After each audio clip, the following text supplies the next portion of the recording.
Halo komagers semua dimanapun anda berada, gimana kabarnya? Ya, semoga anda baik-baik saja, diberikan rezeki yang banyak dan juga halal. Kembali lagi bersama saya, Boy dan I'm Flying Dakacot. Kali ini saya akan membahas sebuah alur cerita film survival yang berjudul Driver Wheel yang dirilis pada tahun 1994. Yang mana film ini ceritanya benar-benar sangat sedih dan banyak juga pelajaran yang baik yang dapat diambil dari film ini. Sebelum masuk ke alur ceritanya, jangan lupa like, comment, and subscribe. Dan jangan lupa aktifkan loncengnya biar anda tidak ketinggalan alur cerita film survival berikutnya. Oke, tanpa banyak baca arot, siapkan sabun tupin, tulung rekan celana. Dan seperti biasa, cerat cerat cerot.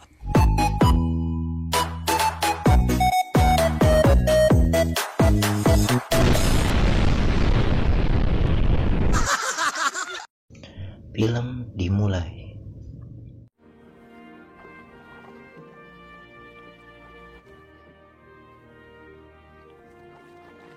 Cerita bermula dengan memperlihatkan seorang perempuan bernama Marni, yang mana Marni ini sudah mempunyai dua orang anak bernama Jack dan Mila.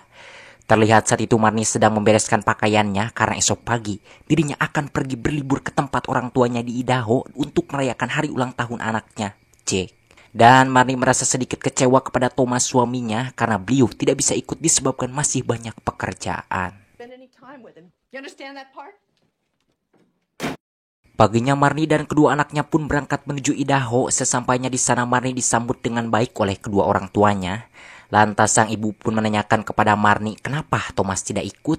Marni menjawab bahwa Thomas sedang sibuk dengan pekerjaannya. Selepas menyiapkan semua peralatan yang dibutuhkan, mereka pun langsung pergi ke tepi sungai. Karena Marni sudah berjanji kepada Jack bahwa dirinya akan merayakan ulang tahun Jack dengan cara mengarungi sungai dan camping. Mengingat dulunya Teh Marni ini adalah seorang pemandu sungai yang hebat. Sebelum berangkat di sana mereka bertemu dengan seorang pria bernama Wade, yang mana si Wade ini juga sama akan mengarungi sungai tersebut bersama temannya yang bernama Terry. Sementara yang satunya lagi adalah Frank, seorang pemandu yang mereka sewa.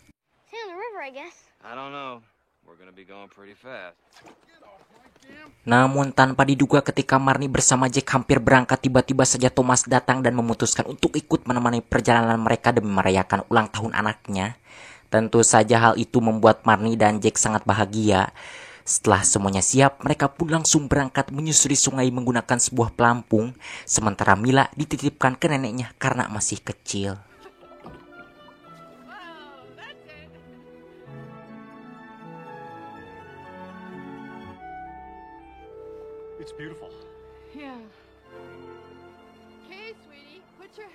Dan petualangan yang panjang penuh tantangan pun dimulai.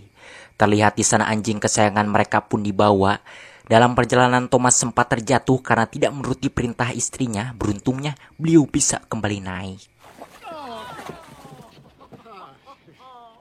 Di mana saat itu mereka kembali bertemu dengan Wade dan Terry yang sedang beristirahat disebabkan Frank, sang pemandu perjalanan mereka, kakinya mengalami kram.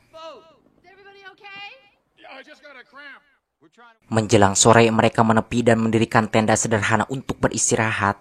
Terlihat di sana Marni sedang menemani Jack memancing. Saat itu Jack mencoba mengajak ayahnya agar ikut bergabung.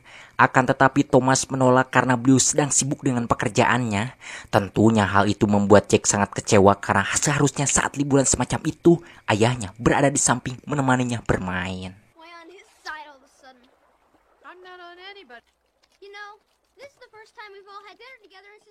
Ketika hari sudah hampir malam, lantas Marni pun menghampiri Thomas. Marni mengatakan bahwa dirinya tidak suka dengan sikap Thomas yang lebih memperdulikan pekerjaan dibanding anaknya, padahal saat itu mereka sedang liburan. Setelah mengatakan hal itu, kemudian Marni mengajak Thomas empluda, namun Thomas menolaknya karena pekerjaannya belum selesai. Tentunya jawaban tersebut membuat Marni marah dan langsung pergi meninggalkan beliau. Keesokan harinya mereka kembali melanjutkan liburannya menyusuri sungai, namun belum juga jauh terlihat di sana Wade dan Terry mencegat mereka.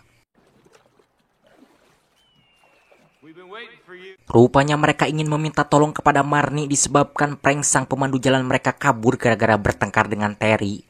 Sementara perjalanan mereka masih jauh sedangkan Wade dan Terry kurang berpengalaman dalam mengendalikan pelampung. Apalagi ketika melihat bahwa jalan yang harus dilaluinya itu lumayan sulit. Sebagai rasa kemanusiaan yang tertanam di dadanya, akhirnya Marnie bersedia membimbing perjalanan mereka. I could get you down as far as Bridle Creek. All right. Di saat mereka mau pergi, Jake menyadari bahwa Maggie yakni anjingnya masih berada di atas karai. Karena hal itu, Thomas pun menyusulnya. Terlihat di sana sepertinya Maggie menemukan sesuatu di balik tumpukan kayu. Dan ketika Thomas hendak melihat, sialnya, keburu datang Terry dengan raut wajah yang mencurigakan sekaligus pika sebelen.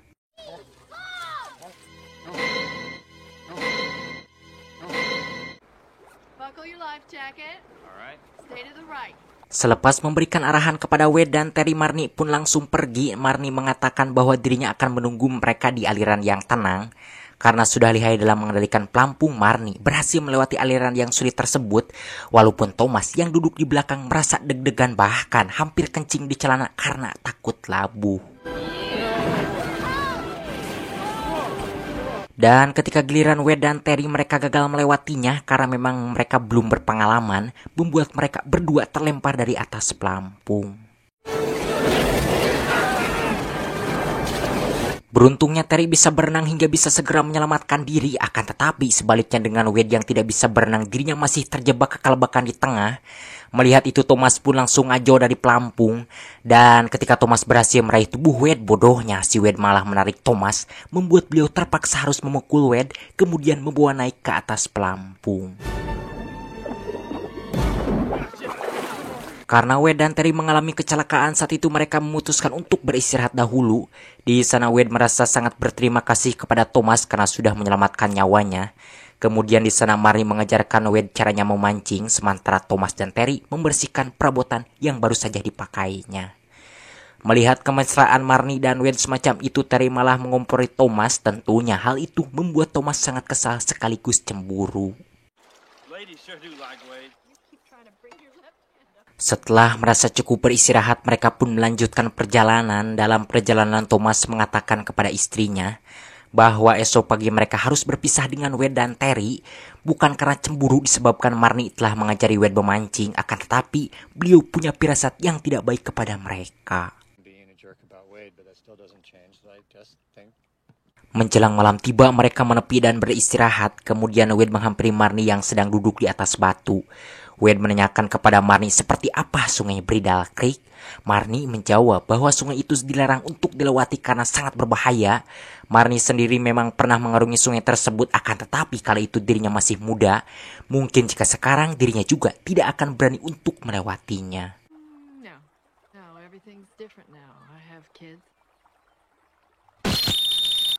Malamnya mereka merayakan ulang tahun Jack di dekat tenda, di mana saat itu Marnie memberi Jack kado sebuah kamera tahan air, sementara Thomas memberinya sebuah pisau lipat. Tentunya hal itu membuat Jack sangat bahagia. Untuk menghormati mereka, Wade juga memberi Jack kado uang sebesar $200. Wade mengatakan bahwa itu adalah sebagai ungkapan rasa terima kasih karena mereka telah menyelamatkan nyawanya. Akan tetapi Thomas merasa tidak setuju karena uang sedemikian itu terlalu besar bagi anak-anak. Lalu beliau pun menyuruh Jack agar mengembalikan uang tersebut kepada Wade. Dengan terpaksa Jack pun menurutinya. Selepas itu Marnie menanyakan apa alasan Thomas akhir-akhir ini lebih sering mempedulikan pekerjaan dibandingkan dirinya. Thomas pun menjawab bahwa apa yang sedang dilakukannya itu adalah upaya untuk mewujudkan keinginan Marnie sendiri. Mendengar jawaban demikian dari sang suami, Marnie pun langsung menangis dan meminta maaf karena Marnie baru menyadari rupanya selama ini dirinya terlalu menekan Thomas dalam urusan ekonomi. Dan sejak malam itu rumah tangga mereka kembali harmonis, bahkan saat itu juga mereka langsung melakukan empludan di pinggir sungai sambil mendublai-dublainya.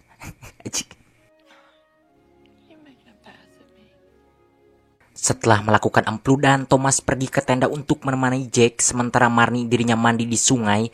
Namun tanpa diduga Wade datang menengoknya. Tentunya hal itu membuat Marnie takut dan langsung beralih ke tenda. Kemudian Marnie menceritakan kejadian tersebut kepada suaminya. Thomas mengatakan bahwa besok mereka harus bersikap seolah-olah tidak terjadi apa-apa. Dan sekarang mereka harus memikirkan bagaimana caranya meninggalkan Wade dan Terry karena kelihatannya mereka bukan orang yang baik. Paginya mereka meneruskan perjalanan, namun sialnya saat itu Jack malah ikut dengan Wade karena mungkin Wade telah merayunya. Sepanjang perjalanan Marnie merasa tidak tenang karena takut terjadi sesuatu yang tidak diinginkan kepada Jack. Melihat itu Thomas pun mencoba menenangkannya. Thomas mengatakan bahwa Jack pasti akan baik-baik saja. Mungkin dia hanya ingin bersenang-senang dan menikmati musik favoritnya. Lalu ketika nanti mereka berhenti untuk beristirahat, Thomas mengajak Marnie untuk mengambil Jack dan langsung meninggalkan Wade dan Terry. Sementara Jack yang berada di pelampung Wade, saat itu Wade memperlihatkan sebuah beceng. Wade mengatakan bahwa Jack jangan menceritakan hal itu kepada siapapun termasuk kepada orang tua Jack sendiri. Jack pun berjanji bahwa dirinya tidak akan menceritakan hal tersebut walaupun kepada kedua orang tuanya. Terlihat di sana Terry merasa khawatir karena takut Marnie dan Thomas melihatnya.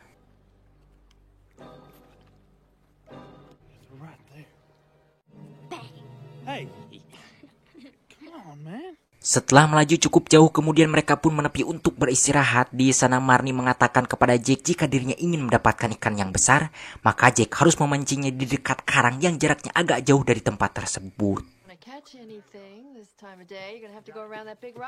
Sesuai rencana bahwa hari ini mereka akan meninggalkan Terry dan Wade. Ketika Wade pergi di sana, Thomas mencoba mengalihkan perhatian Terry dengan cara menyuruhnya mandi di air terjun. Dan ketika Terry lengah, Thomas pun langsung pergi menuju pelampung yang telah disiapkan oleh Marnie. Kemudian mereka menghampiri Jack dan mengajaknya untuk segera meninggalkan tempat itu. Namun sialnya Jack malah menolak. Tentunya penolakan Jack tersebut membuat usaha Marnie dan Thomas sia-sia karena keburu datang Wade dan Terry. Hey, what are you guys doing? Karena rencananya ketahuan, akhirnya Thomas pun berterus terang kepada Wade bahwa beliau bersama anak dan istrinya memutuskan akan berjalan sendiri disebabkan tidak ada kecocokan di antara mereka. Mendengar hal itu tentunya Wade marah dan langsung menampar Thomas. Thomas pun tidak terima, dirinya langsung balik memukul Wade hingga ngaclang. Di sana Jack memberitahukan kepada ayahnya bahwa beliau harus berhati-hati sebab Wade mempunyai senjata. Setelah mengetahui bahwa Wade punya senjata, nyali Thomas mendadak ciut hingga menyebabkan dirinya dihajar habis-habisan oleh si berbelah Wade. Sambil menodongkan senjata, Wade mengatakan bahwa dirinya sangat membutuhkan anak dan istri Thomas untuk mengantarkan perjalanan mereka melewati Bridal Creek yang terkenal sangat berbahaya.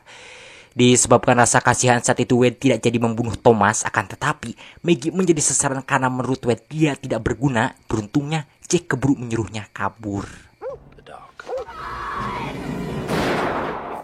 Lantas Wade pun menghampiri Jack dan menamparnya tanpa rasa kasihan karena Jack telah berani membocorkan rahasia Wade. Sebelum pergi, Wade dan Terry mengikat kaki dan tangan mereka agar tidak kabur. We're not stopping at Bridal Creek. What? That's right.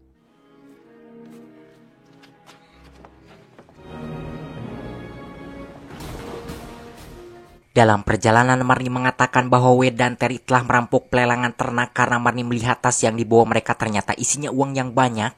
Marnie juga mengatakan bahwa prank sang pemandu jalan mereka itu bukan kabur, akan tetapi mereka telah membunuhnya. Karena mungkin prank mengetahui rahasia mereka. Mendengar perkataan demikian dari Marnie, spontan Terry pun marah. Make Terry kill him. Shut up! Selain itu, Marnie juga merasa heran kepada Wade dan Terry yang berpikir bahwa Marnie bisa membawa mereka melewati Bridal Creek. Di sisi lain terlihat saat itu Maggie mengikuti mereka di atas ngarai. Setelah berjalan cukup jauh, Jack mengatakan bahwa dirinya lapar. Karena hal itu mereka pun menepi.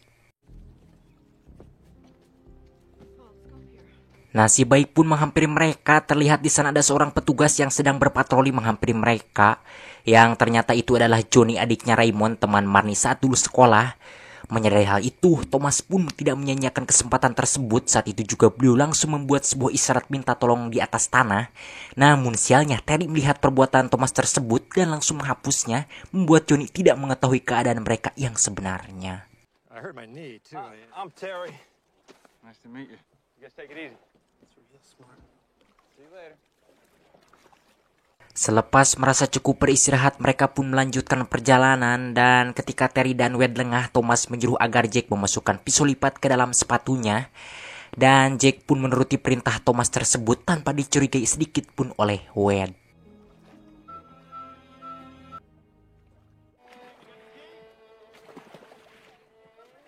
Saat malam tiba, mereka pun menepi dan beristirahat, di mana saat itu Wade mengatakan kepada Terry bahwa dirinya akan tidur dan menyuruh Terry agar nanti membangunkannya untuk bergantian.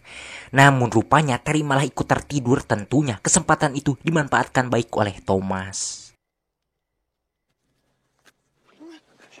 Setelah melepaskan ikatannya, Thomas mengatakan kepada Marnie bahwa tiada cara lain untuk dapat meloloskan diri dari Wade dan Terry kecuali harus merebus senjatanya.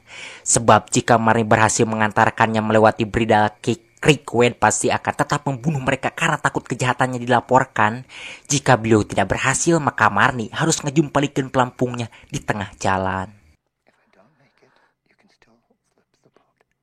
Kemudian Thomas pun pelan-pelan mendekati Terry dan berniat mau mengambil becengnya. Akan tetapi sebelum becengnya berhasil direbut, sialnya si Terry blow on keburu terbangun dan langsung memberitahukannya kepada Wade. Tentunya hal itu membuat Wade marah dan memukul Terry. Lalu Wade pun mengejar Thomas yang kabur. Give me the gun. Stay here and watch them. Melihat Wade mengejar, Thomas menyadari bahwa beliau harus lolos sebab jika tertangkap pasti Wade akan membunuhnya. Lantas beliau pun mencoba naik ke atas tebing dan bersembunyi di sela-sela batu. Namun naasnya si Wade melihat persembunyian beliau lalu menembaknya hingga membuat Thomas terjatuh murag kawahangan. Dan nasibnya belum diketahui. Sementara saat itu Wade menganggap bahwa Thomas telah meninggal.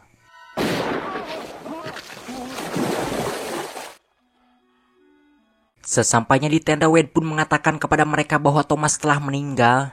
Mendengar hal itu rupanya si Terry tidak menyetujui atas perbuatan Wade karena sebelumnya mereka telah berjanji bahwa dalam menjalankan perampokannya tidak akan melukai siapapun. Wade mengatakan bahwa semua itu akibat dari kecerobohan Terry sendiri. Seandainya Terry menuruti semua perintah Wade, pastinya kini Frank dan Thomas masih hidup. Rupanya dugaan Wade salah. Terlihat saat itu Thomas masih hidup dan sedang memperhatikannya dari kejauhan. Sementara Marnie dan Jack yang berada di dalam tenda menangis merasa sedih atas nasib yang sedang dialaminya. Paginya Thomas memberanikan diri menaiki tebing yang curam karena takut posisinya diketahui oleh Wade yang sudah kembali melanjutkan perjalanan. Dan usaha beliau pun tidak sia-sia walaupun pada akhirnya harus kembali murag kawahangan.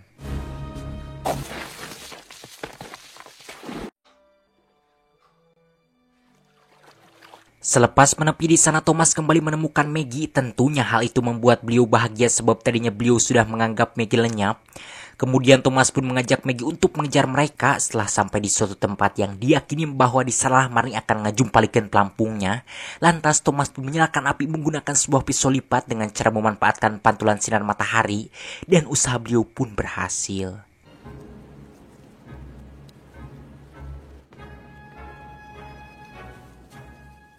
Melihat ada asap di atas ngarai, Marnie menyadari bahwa suaminya masih hidup. Karena hal itu, Marnie pun langsung menjalankan niatnya untuk ngejumpalikan pelampung tersebut. Akan tetapi usahanya sia-sia karena hanya si bodoh Terry saja yang terjatuh.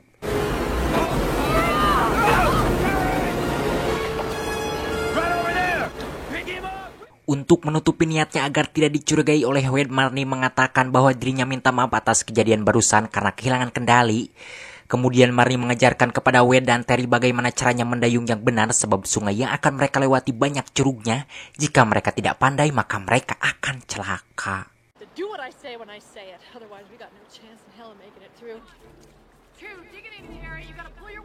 Sementara Thomas setelah melihat usaha istrinya tidak berhasil, beliau kembali mengejar mereka hingga sampailah di suatu tempat. Di sana beliau melihat bahwa di seberang ada tower yang sudah runtuh dan di bawahnya ada tebing yang digambar. Karena hal itu, Thomas pun mengajak Maggie ngajol untuk menghampiri tempat tersebut. Dan Maggie pun menurutinya walaupun pada awalnya Maggie sempat menolak karena terlalu tinggi. Di sisi lain, saat itu Marnie dan yang lainnya menepi terlebih dahulu karena Marnie ingin menunjukkan kepada Wade jalan yang akan dilewatinya. Di sana Terry memberitahukan kepada Wade bahwa dirinya harus berhati-hati karena di bawah ada Johnny yang mau menghampiri mereka. Sementara Terry sendiri sudah bersembunyi menyekap Jack di sela-sela batu. Sesampainya di sana, Johnny menanyakan kepada mereka kemana yang lainnya. Marnie pun terpaksa berbohong bahwa Terry, Jack, dan Thomas sudah turun dan menunggunya di tempat lain. Ketika mengetahui bahwa Marnie dan Wade nekat akan melewati The Gauntlet yang sangat berbahaya spontan, Johnny pun melarang. Johnny mengatakan bahwa dirinya akan memanggil helikopter untuk menjemput mereka dari tempat tersebut. Mendengar hal itu, Wade tidak setuju karena takut kejahatannya ketahuan. Lantas Wade pun mengeluarkan becengnya dan langsung menembak Johnny, kemudian melemparkan mayatnya ke sungai, membuat Marnie yang melihatnya merasa sangat sedih. Sedangkan Thomas yang sudah berada di dekat tower di mana saat itu juga beliau langsung mengumpulkan beberapa peralatan lalu membuat sebuah isyarat yang ditulis di kayu tumbang. Di sisi lain terlihat Marnie pun sudah kembali melanjutkan perjalanan, bahkan mereka sudah sampai memasuki aliran berbahaya yang mengakibatkan pelampung mereka melintir gubag-gibag para ruguh. Bahkan si Wade sempat terjatuh namun perjalanan kembali berkancoet.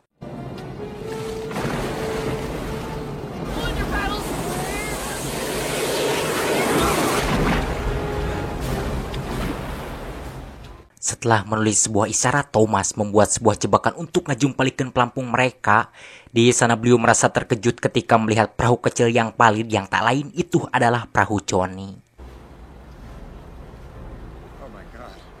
Sementara Marnie dan yang lainnya terus melaju melewati beberapa The Gauntlet yang sangat berbahaya, namun beruntungnya mereka masih bisa bertahan. Di sana Wade mengira bahwa mereka telah berhasil melewati semuanya, namun Marnie mengatakan bahwa itu adalah bagian termudah karena di depan mereka masih ada The Gauntlet yang sangat sulit. The Gauntlet yang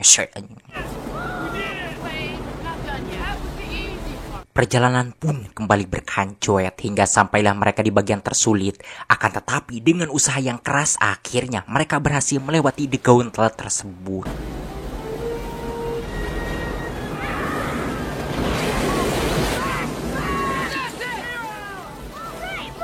Setelah sampai di suatu tempat di sana, Marnie melihat sebuah isyarat di kayu yang dibuat oleh Thomas. Melihat itu, Marnie pun langsung menyuruh mereka agar menepi. Ketika pelampung mereka sampai di sisi, Thomas yang sudah bersiap-siap dari tadi pun langsung menarik jebakannya membuat tali terjatuh. Kemudian Marnie memukul Wade hingga becengnya ngaclang kawahangan.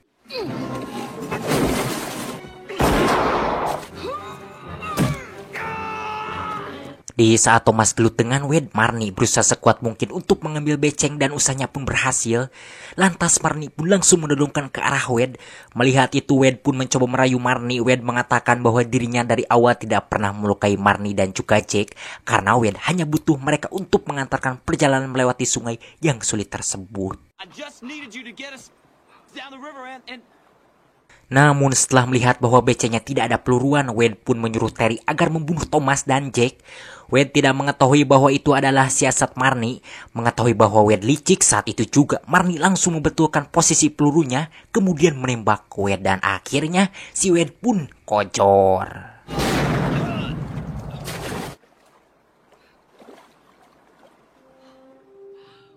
Tak lama kemudian datang beberapa petugas kepolisian mengambil mayat si Wade sekaligus menangkap si Terry. Yang tak lain mereka adalah teman Johnny yang menyusul karena dari tadi Johnny tidak juga kembali. Di akhir cerita untuk melepaskan kerinduan, Marnie dan Thomas empludan di tepi sungai, cai gelehnya sambil uar awer kemana-mana. Tamat ending yang sangat mengempludkan. Pelajaran yang baik yang dapat diambil dari film ini adalah berhati-hatilah dalam menolong orang yang sedang kesusahan karena tidak semua orang yang membutuhkan pertolongan itu adalah orang baik. Dan setiap anak pasti membutuhkan perhatian dari kedua orang tuanya. Maka dari itu, ketika Anda sedang berlibur ada di rumah, habiskanlah waktu Anda bersama keluarga Anda. Itu dari saya. Saya Boy pamit dari ruang dengar Anda. Salam ngopi jeung udur. Dah kisah gitu saya mah ada ngopi udur gitu ya, segitu aja. Wassalamualaikum aja. Bila ada rasa, katakan cinta. Kalau